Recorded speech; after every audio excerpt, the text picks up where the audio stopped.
One of the things we often hear in probate and trust disputes is the often mythical stamp collection or coin collection that our client or someone else's client thinks is worth thousands of dollars or tens of thousands of dollars. And we're not able to find it, or if we do, they end up maybe being worth a few $100s at best.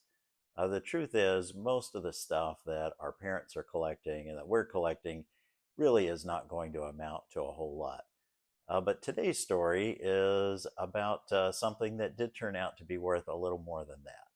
Our clients were fighting over distribution of the trust estate and the family house, and something that kept being brought up by one of the parties was a stamp collection of their dad's that just could not be found.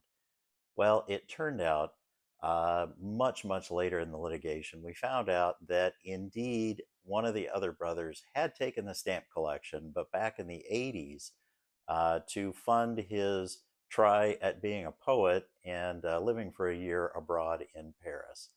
At the time, in the 80s, it was about $30,000 that he got for it, which would be $90,000 today.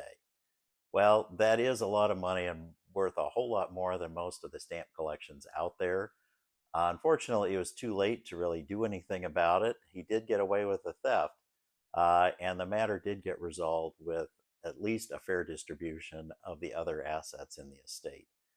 But what it does bring to mind is that when you do have valuable stuff, have a plan for how it's secured, and especially after your passing. There are a lot of stories about gold and coins and cash and guns, things that might be worth even 100,000 that just disappear, and especially things with no traceable record of ownership. Once they're gone, they're gone. So think about that and preserving the value and the assets for your heirs. If you'd like to know more, we can certainly talk about that as well.